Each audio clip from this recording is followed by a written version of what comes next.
Depois de Aristóteles e de sua Ética da Virtude, muitas outras teorias e abordagens foram propostas por diferentes pensadores, em diferentes épocas, para descrever a ética em perspectivas distintas e que podem ser divididas em ética descritiva, o que as pessoas acham que é certo; ética normativa ou prescritiva, como as pessoas devem agir; metaética, o que significa certo; e a ética aplicada, como podemos tomar conhecimento moral e colocá-lo em prática.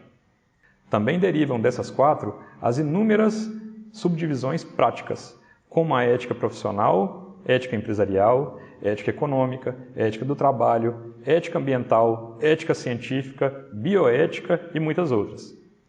Mesmo a ética aplicada, no entanto, encontra amparo na ética normativa, que busca definir racionalmente o campo prático da moral, reunindo elementos históricos, filosóficos e conceituais acerca das normas morais das sociedades. As principais abordagens e discussões ético-normativas podem ser divididas em duas correntes de pensamento: a ética normativa deontológica e a ética normativa teleológica. A ética normativa deontológica, ou ética da convicção, ou simplesmente teoria do dever, é uma teoria ética que usa um sistema de regras para distinguir o certo do errado. É focada nos deveres e nos fundamentos da moral e dos costumes. Contrasta-se com a ética da virtude, principalmente pelo caráter obrigatório e prescritivo deste sistema moral. A obrigatoriedade normativa imposta nos sistemas deontológicos sobrepõe a escolha individual e voluntária, fundamentais para a prática genuína das virtudes. É pela deontologia que o Estado proporciona a garantia social dos direitos e também assegura a pacificação social. O filósofo alemão Immanuel Kant seguramente consagrou-se como um dos principais fundadores e expoentes da corrente deontológica. Afirmava ele que agir por dever é um modo de conferir à ação o valor moral. Por outro lado, a perfeição moral só pode ser atingida por uma vontade livre. Um dos principais conceitos da ética kantiana é o imperativo categórico, que é o dever de todo indivíduo de agir conforme princípios considerados benéficos. Caso fossem seguidos por todos os seres humanos, ou seja, se é desejado que um princípio seja uma lei da natureza humana, este deve ser colocado à prova, realizando-o você mesmo antes de o impor às outras pessoas. Para Kant, toda decisão deve ser tida como um ato moral, ou seja, isenta do potencial de prejudicar as outras pessoas. Aliás, o segundo elemento do imperativo categórico de Kant também representa, a meu ver, uma das mais belas exortações sobre como deve ser pautado o convívio entre as pessoas. Diz o filósofo: age de tal forma que uses a humanidade, tanto na tua pessoa como na pessoa de qualquer outro, sempre e ao mesmo tempo como fim, e nunca simplesmente como um meio. Finalmente, o terceiro e último elemento do imperativo categórico de Kant descreve a ideia chamada legislador universal. Age de tal maneira que tua vontade possa encarar a si mesma ao mesmo tempo como um legislador universal através de suas máximas.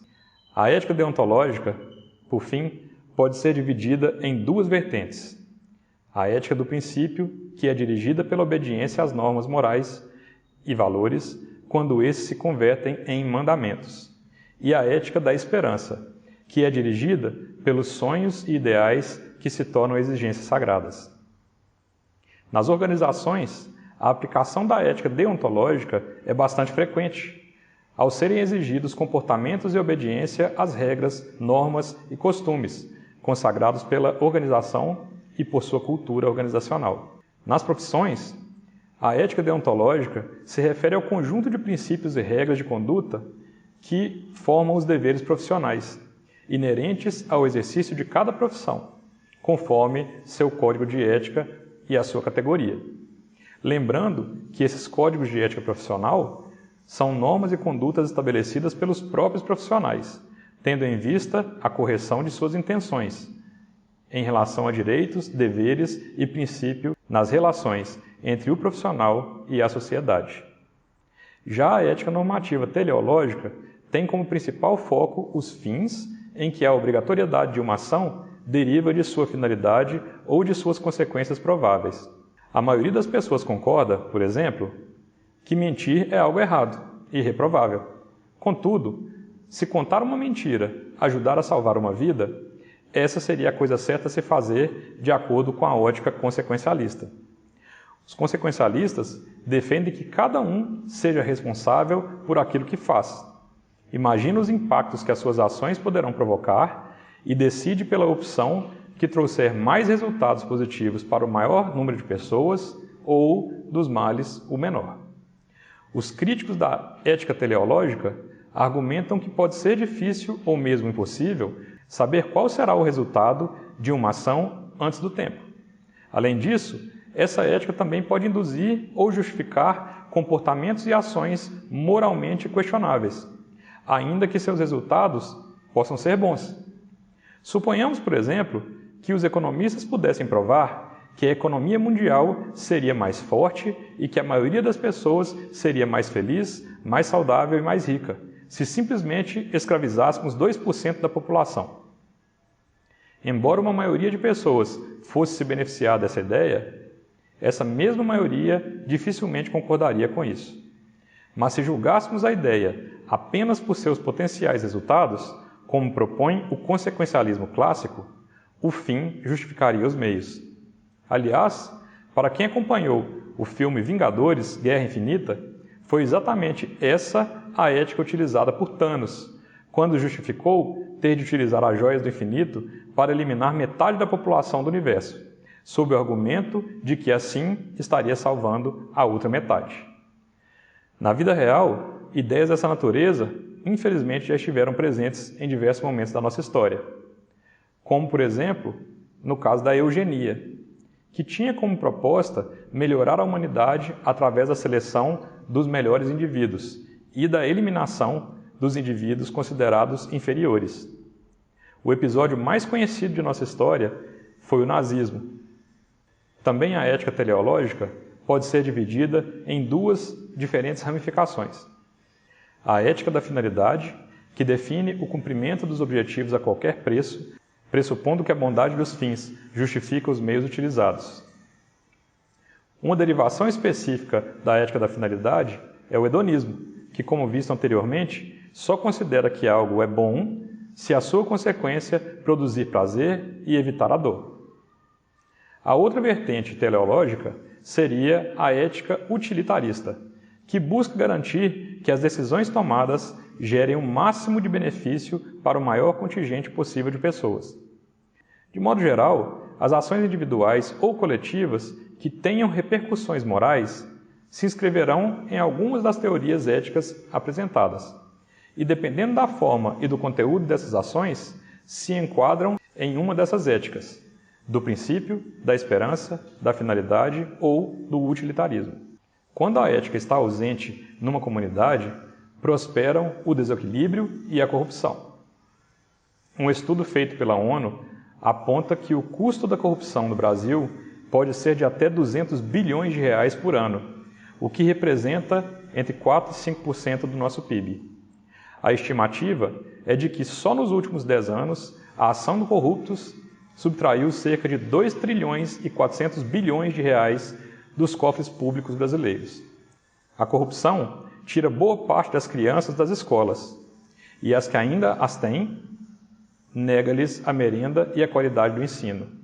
Enche os corredores dos hospitais, atrasa o pagamento dos servidores, deteriora o serviço público como um todo e prejudica a iniciativa privada.